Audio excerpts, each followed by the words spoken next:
Une dictature qui écrase les faibles est comme une pluie qui détruit les récoltes.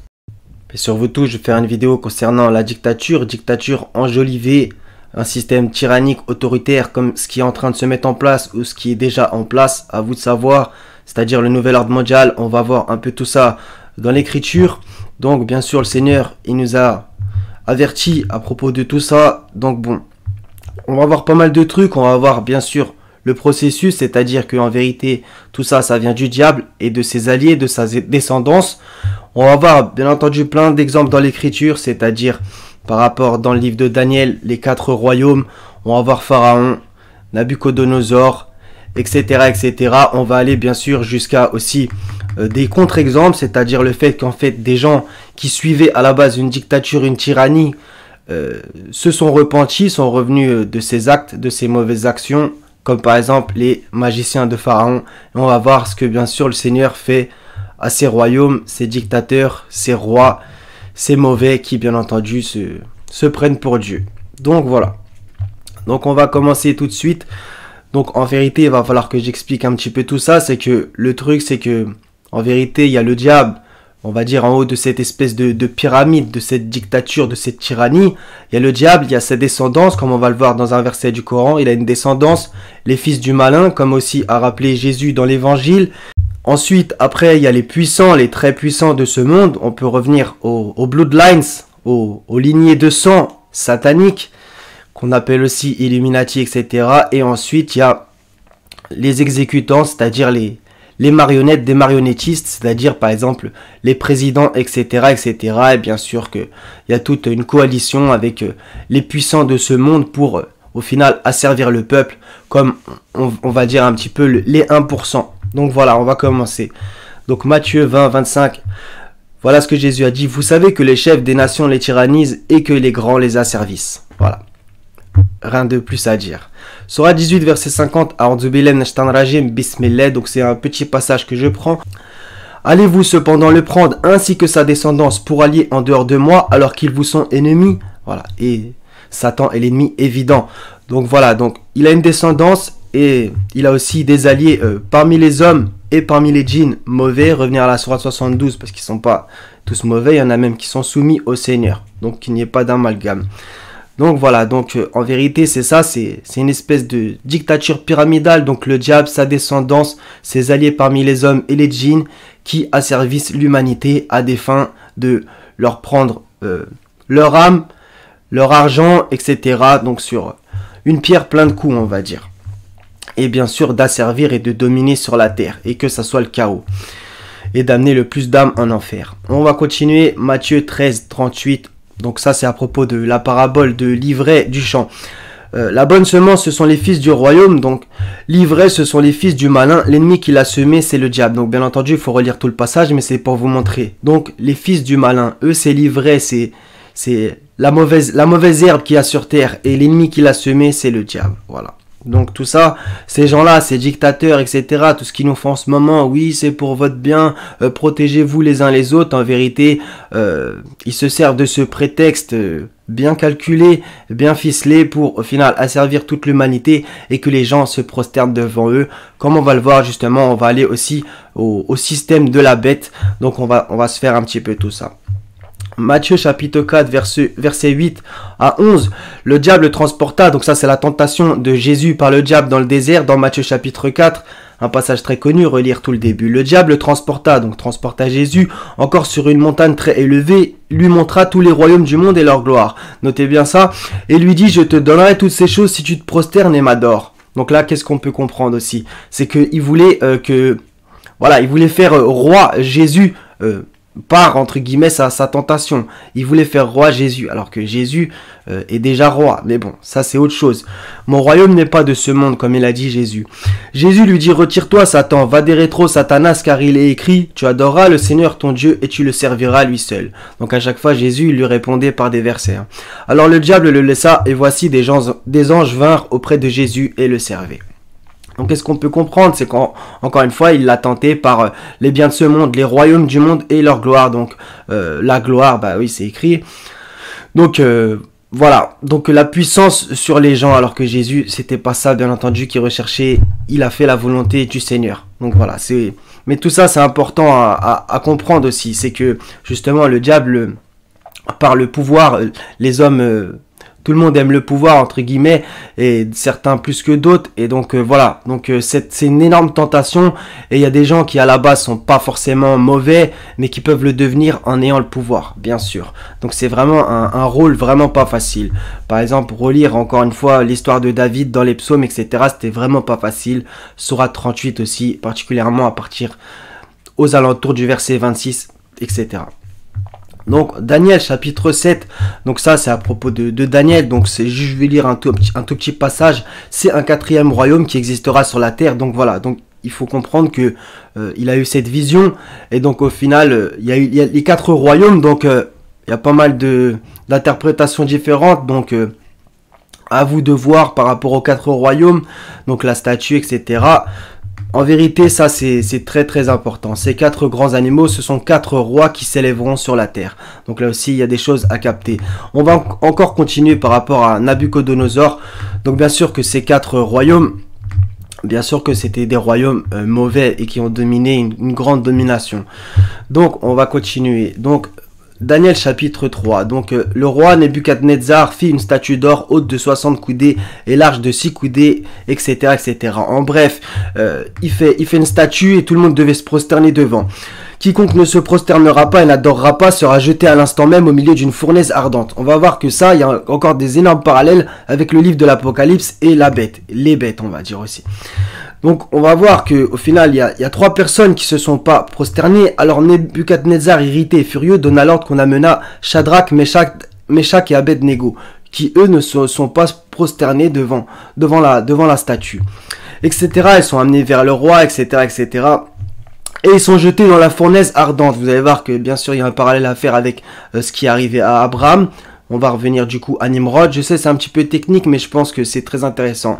Donc au final ces 3 hommes, ils sont jetés dans la fournaise, ils en sortent, etc. Et on va voir que Nebuchadnezzar, il a eu une parole intéressante, alors que pourtant, à la base, il fait une statue, il faut qu'on se prosterne devant, et il te tue si tu le fais pas, donc quand même, là, il y a une tyrannie, hein. Et du coup, ça, on peut faire aussi le parallèle avec Pharaon, comme on va le voir.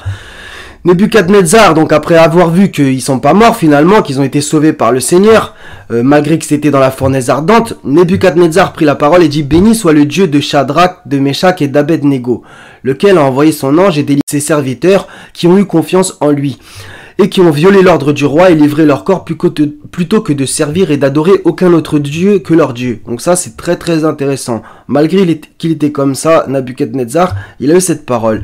Voici maintenant l'ordre que je donne: tout homme à quelque peuple, nation ou langue qu'il appartienne, qui parlera mal du Dieu de Shadrach, de Meshach et d'Abednego, sera mis en pièces, etc. etc. Donc quand même intéressant. Donc bien sûr Nabuchodonosor, voilà, quand vous relisez, si c'est pas fait, l'histoire de Daniel, etc. Bien sûr, c'est très très important et intéressant. Et par rapport aux 4 royaumes, je vais un petit peu vite là-dessus, sinon ça va être très très très long. Et il y a des gens qui ont fait des études très intéressantes et justes, je pense. Et bien sûr, il y a plein d'interprétations, ça c'est un petit peu divers et varié. On va passer à Nimrod maintenant. Donc, Genèse chapitre 10, donc on va dire c'est plus ou moins entre guillemets au début de l'humanité, on va dire, façon de parler. Donc Cush engendra aussi Nimrod, c'est lui qui commença à être puissant sur la terre. On va revenir du coup à être puissant, donc puissant, roi, ça donne la tyrannie, etc. Si les gens font le mal. Encore une fois, on va y revenir, et il y a énormément d'exemples, et puis même de notre époque contemporaine, voilà.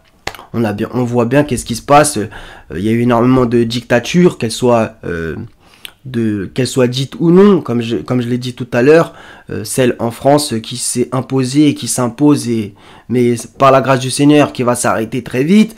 Ben voilà, ces gens-là vont pas vous dire bonjour, je suis dictateur, je vais vous oppresser, vous opprimer. Non, c'est toujours, ils te disent c'est pour ton bien, nanana, même si en vérité il y a de la censure, obligé d'avoir la même pensée unique, uniformisée, etc. Donc du coup au final faire un peuple qui se ressemble à fond, et si chacun n'est pas comme l'autre, tu finis au goulag, pour reprendre l'exemple justement de Staline. Donc voilà, donc quand même.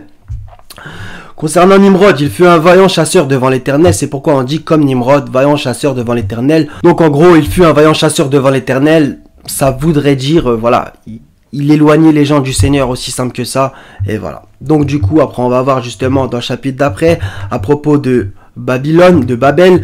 Donc Genèse chapitre 11, toute la terre avait une seule langue et les mêmes mots. Là, on peut faire un parallèle avec ce qui se passe maintenant, de notre époque. Bah c'est l'anglais, il nous le balance de partout, que ça soit dans les transports en commun, les films, bref, on s'est compris, c'est vraiment la langue. Comme ils étaient partis de l'Orient, etc.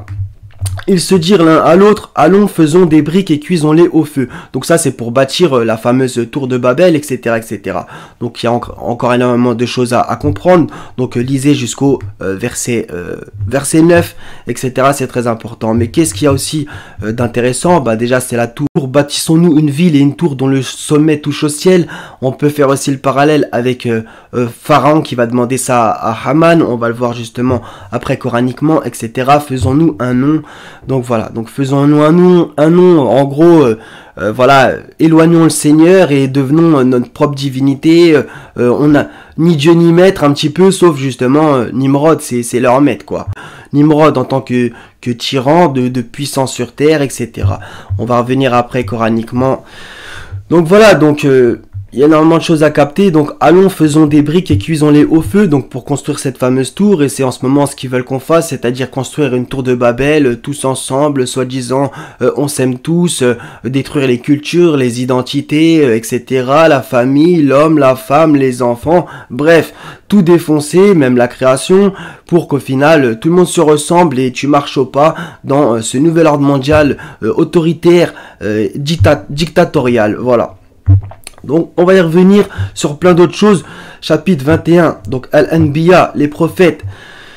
Verset 69, nous dîmes au feu soit pour Abraham une fraîcheur salutaire. Donc voilà, Abraham il a été lui aussi jeté dans le feu quand justement il s'est désavoué de l'idolâtrie, etc. Donc quand il a cassé les idoles, etc. Donc justement Nimrod il a eu un dialogue avec Abraham qui est relaté dans la sourate 2 verset 258. Voilà, et Abraham il lui a mis une super punchline à la fin du verset. Donc du coup on va continuer. Une petite phrase de la reine de Saba dans la sourate 27 verset 34. Elle dit en vérité quand les rois entrent dans une cité ils la corrompent et font de ces honorables citoyens, j'aime pas ce mot citoyen mais bon je sais pas comment le traduire, des humiliés, et c'est ainsi qu'ils agissent. Donc c'est intéressant parce que ça rappelle vraiment ce que Jésus a dit, qu'on a lu tout à l'heure.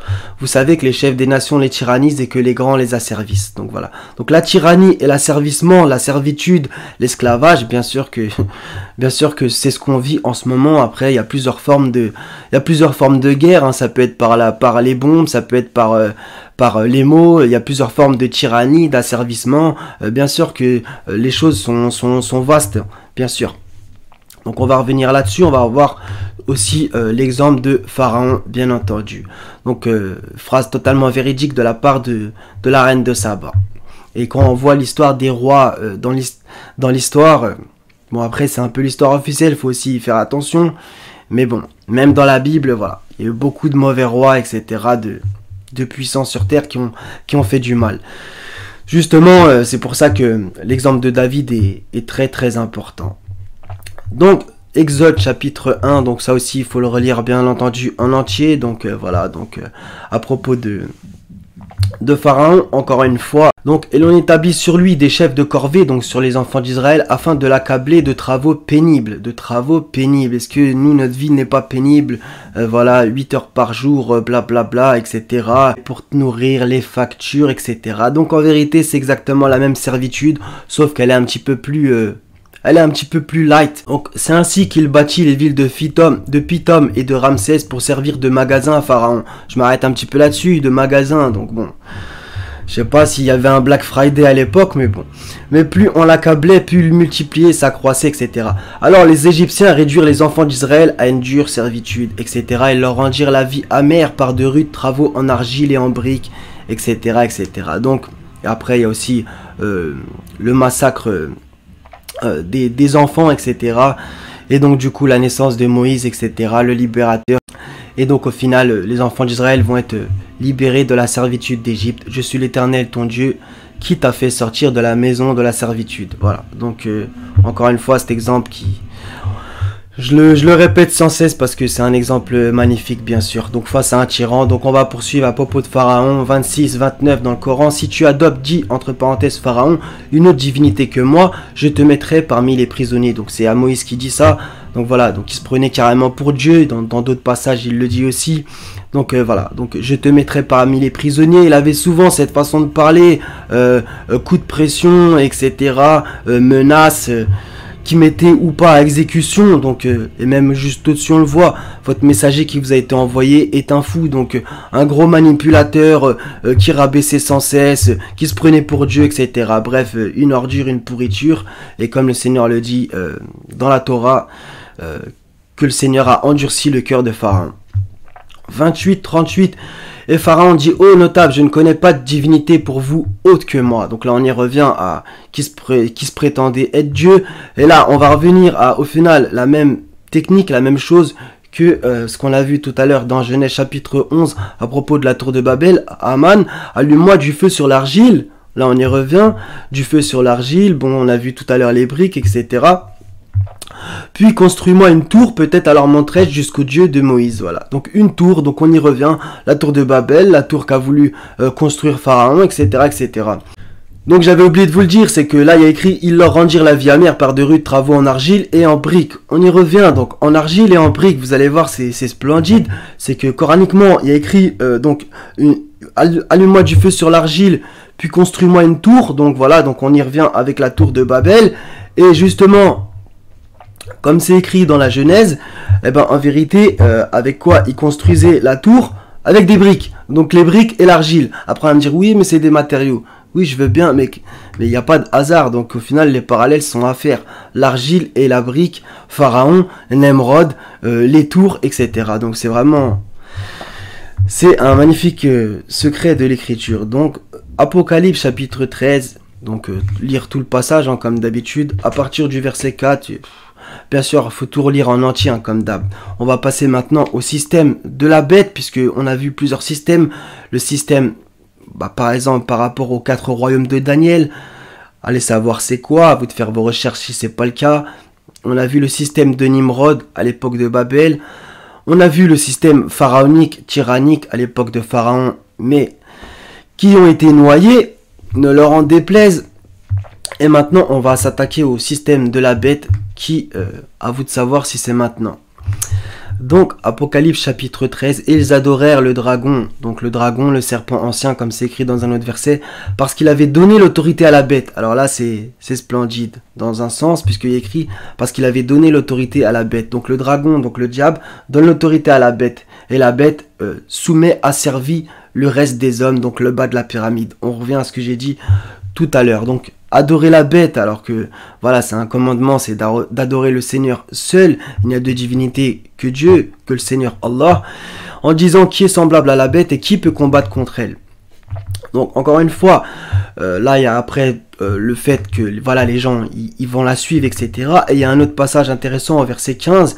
Et il lui fut donné d'animer l'image de la bête. Maintenant, attention, puisque ça, c'est à propos de la deuxième bête. Je vis monter de la terre une autre bête. Afin que l'image de la bête parlât, à vous de savoir c'est quoi, et qu'elle fit que tous ceux qui n'adoraient pas l'image de la bête fussent tués. Donc là, on revient à la tyrannie sanguinaire. On pourrait aussi, il y a énormément d'exemples. Hein. Par exemple, Hérode qui... ce qu'on appelle le massacre des innocents quand Jésus est né. Donc voilà, Bethléem, etc., etc. Donc il y en a énormément comme ça. Hein. Et elle fit, donc la bête, la deuxième bête, que tous, petits et grands, riches et pauvres, libres et esclaves, reçussent une marque sur leur main droite ou sur leur front, et que personne ne put acheter ni vendre sans avoir la marque, le nom de la bête ou le nombre de son nom. C'est ici la sagesse que celui qui a de l'intelligence calcule le nombre de la bête, car c'est un nombre d'hommes et son nombre est 666, donc le fameux triple 6 que on parle souvent, etc., et que vous connaissez. Donc, encore une fois, ce système autoritaire, dictatorial. Maintenant, il faut revenir aussi, par exemple, à Matthieu 24, l'abomination de la désolation, etc., etc. Donc, Apocalypse chapitre 14, donc on va dire dans la foulée, donc, à propos de ceux qui ont pris la marque de la bête au chapitre 13 et qui ont adoré la bête, etc. Et ils n'ont de repos ni jour ni nuit, ceux qui adorent la bête et son image, et quiconque reçoit la marque de son nom. Voilà, donc ça c'est la leçon aussi. C'est que toujours les systèmes dictatoriaux, ils s'en sortent pas. Par exemple, Hitler, il avait dit que voilà, le Reich, un Reich pour 1000 ans. Donc ça m'avait fait tilt, c'est que pour 1000 ans, bah voilà, ça rappelle justement le millénium de l'Apocalypse, encore une fois. Donc tous les gens qui sont tyranniques, etc. sur Terre, et bon, au final, ça se passe toujours mal pour ces gens-là. Et on va voir aussi maintenant d'autres exemples. Donc par exemple, maintenant ça va être l'exemple des magiciens donc qui ont œuvré pour Pharaon, puisque à un moment ils disent par la puissance de Pharaon, etc. Donc voilà, ils étaient quand même avec lui. Donc finalement, il y a l'histoire du bâton, etc. Il happe le bâton de Moïse, happe le bâton des magiciens. Les magiciens se jetèrent prosternés et dirent: nous croyons au Seigneur des mondes, au Seigneur de Moïse et d'Aaron, etc. Et Pharaon, regardez ce qu'il leur dit: y avez-vous cru avant que je vous le permette? Donc encore une fois, cette façon de parler vraiment typique de Pharaon. Avez-vous cru avant que je ne vous le permette? Vraiment, il parlait vraiment comme ça. C'est bien un stratagème que vous avez manigancé dans la ville afin d'en faire partir ses habitants. Vous saurez bientôt. Il était manipulateur à un point, c'était incroyable. Je vais vous couper la main et la jambe opposée, et puis je vous crucifierai tous. Donc encore une fois les menaces. Ils dirent: en vérité, c'est vers notre Seigneur que nous retournerons. Tu ne te venges de nous que parce que nous avons cru aux preuves de notre Seigneur lorsqu'elles nous sont venues. Ô notre Seigneur, déverse sur nous l'endurance et fais-nous mourir entièrement soumis. C'est vraiment magnifique. Ils ont dit par la puissance de Pharaon, et finalement ils croient en Dieu et ils ont même pas peur de mourir. Voilà, c'est vraiment un super exemple, hein, les magiciens quand ils se sont mis dans la vraie voie. Encore une fois, c'est relaté dans la sourate 20 à partir du verset 70. Les magiciens se jetèrent prosternés, disant: nous avons foi en le Seigneur d'Aaron et de Moïse. Ce qui est intéressant, c'est qu'il a écrit Aaron et Moïse, alors que dans l'autre passage, il a écrit Moïse et Aaron. Alors Pharaon dit: avez-vous cru en lui avant que je ne vous y autorise? Encore une fois, c'est lui votre chef qui vous a enseigné la magie. Donc ça, c'est vraiment l'inversion accusatoire. Je vous ferai sûrement couper mains et jambes opposées, et vous ferai crucifier au tronc des palmiers, et vous saurez avec certitude qui de nous est plus fort en châtiment et qui est le plus durable. Par celui qui nous a créés, dirent-ils, nous ne te préférerons jamais à ce qui nous est parvenu comme preuve évidente. Décrète donc ce que tu as à décréter. Tes décrets ne touchent que cette présente vie. Nous croyons en notre Seigneur afin qu'il nous pardonne nos fautes ainsi que la magie à laquelle tu nous as contraints. Et Allah est meilleur et éternel. C'est vraiment splendide. Donc c'est pour ça que je vous montre aussi tous ces exemples. C'est-à-dire que il y a des gens qui bercent dans le satanisme, dans la franc-maçonnerie et à faire des choses complètement ouf. Et vous avez sûrement vu ce genre de témoignage, les gens, ils reviennent de cette mauvaise voie. Et il y en a énormément, des gens qui crachaient par exemple sur le Seigneur, ils sont revenus de cette voie, ils sont devenus des adorateurs du Seigneur, voilà, en essayant de prendre le chemin droit au mieux, etc. Donc, dans un certain sens, ne pas jeter les gens à la poubelle, même s'il y a des gens, ils sont injustes, et celui qui est injuste, qu'il continue dans son injustice. Donc, il y en a, voilà, que tu les avertisses ou non, ils ne croiront jamais. Donc, il y a un juste milieu. Mais moi j'espère que des pourris de ces terres se repentent. En vérité, ça serait une grande victoire. Donc, sourate 11, verset 59, encore une fois ce que le Seigneur dit à propos de la tyrannie. Voilà les Had, ils avaient nié les signes de leur Seigneur, désobéi à ses messagers et suivi le commandement de tout tyran entêté. Voilà. Donc voilà, ils furent poursuivis ici-bas d'une malédiction ainsi qu'au jour de la résurrection. En vérité, les Had n'ont pas cru en leur Seigneur, que s'éloignent les Had, peuple de Houd. Donc vous voyez encore une fois, donc c'est-à-dire que le peuple, il y a encore écrit justement dans un autre verset à propos de Pharaon ainsi que son peuple, ils étaient criminels. C'est le peuple aussi était criminel. Donc chacun aussi a sa part de responsabilité. Alors que ceux qui ont suivi les messagers en tout temps, ils sont parmi les vainqueurs. Donc encore une fois, on y revient. Sourate 14, verset 15, à vous de recontextualiser. Ils demandèrent à Allah la victoire et tout tyran insolent fut déçu. Voilà. Ça marche jamais la tyrannie. Sourate 22, verset 42 à 48. Et s'ils te traitent de menteur, le peuple de Noé, les Had, les Samoud avant eux ont aussi crié en mensonge. De même que le peuple d'Abraham, le peuple de Lot. Regardez aussi la chronologie au passage, et vous voyez tous ces peuples. Hein. Et les gens de Madian. Et Moïse fut traité de menteur. Puis j'ai donné un répit aux mécréants. Ensuite je les ai saisis. Et quelle fut ma réprobation. Donc en vérité, c'est toujours un éternel recommencement. Et aussi, en plus de ça, c'est que si on revient sur Sourate 56, à propos des gens de la droite, des gens de la gauche et de ceux qui les devancent, c'est-à-dire les élus, les rapprochés, bah plus on avance dans le temps, moins il y a de rapprochés. Donc statistiquement, Que de cités donc avons-nous fait périr parce qu'elles commettaient des tyrannies? De cités, il y a écrit aussi. Donc ce n'est pas non plus que les puissants. Attention, elles sont réduites à des toits écroulés, que de puits désertés, que de palais édifiés. Que ne voyage-t-il sur la terre afin d'avoir des cœurs pour comprendre et des oreilles pour entendre? Car ce ne sont pas les yeux qui s'aveuglent, mais ce sont les cœurs dans les poitrines qui s'aveuglent. Une phrase magnifique de la part du Seigneur. Et il te demande de hâter, entre parenthèses, l'arrivée du châtiment. Jamais Allah ne manquera à sa promesse. Cependant, un jour auprès de ton Seigneur équivaut à 1000 ans de ce que vous comptez. On y revient justement. Équivaut à 1000 ans de ce que vous comptez. Voilà. Le millénium apocalyptique et le millénium, par exemple, que Hitler a voulu faire. À combien de cités n'ai-je pas donné répit alors qu'elles commettaient des tyrannies? Ensuite, je les ai saisies vers moi et les devenir. Voilà. C'est splendide. On va terminer par ce petit passage. Ésaïe, chapitre 13, verset 11. Je punirai le monde pour sa malice et les méchants pour leurs iniquités. Je ferai cesser l'orgueil des hautains et j'abattrai l'arrogance des tyrans. Voilà. La voie des pécheurs mène à la ruine. Donc voilà les frères et sœurs, donc c'est un petit peu long, mais j'espère que ça vous aura intéressé. Donc toute cette tyrannie qui est en train de se mettre en place, ha ha ha, hi hi hi, ils croient qu'ils vont nous dominer, nous marcher dessus pendant je sais pas combien de temps. C'est ce qu'on verra. Donc le Seigneur il n'est pas inattentif, et donc gardez-vous d'être troublés, soyez forts, allez vers le Seigneur, priez, faisons des bonnes actions, entraidons-nous, aimons-nous. Aimez-vous les uns les autres, comme a dit Jésus, et pas hypocritement d'applaudir les soignants à 20h, et comme ils nous ont dit, oui, il faut faire ci, faut faire ça, et s'écarter les uns des autres. Non, non, rapprochons-nous, Inch'Allah, avec les gens de bien, bien entendu, si on a fait partie par la grâce du Seigneur aussi. Donc voilà, faisons le bien sur la terre, combattons le mal. Donc comme le Seigneur nous a demandé à multiples reprises, c'est le diable qui vous fait peur de ses adhérents. Voilà. Ne les craignez pas. Voilà. Ne les craignez pas. Faut craindre le Seigneur. C'est lui qu'on aime et qu'on l'adore. Soyez tous bénis. Wassalamun ala al-mursalin. Walhamdulillahi rabbil alamin. La ilaha illa hu al-azizul hakim. Prenez soin de vous. À la prochaine, Inch'Allah. Salam.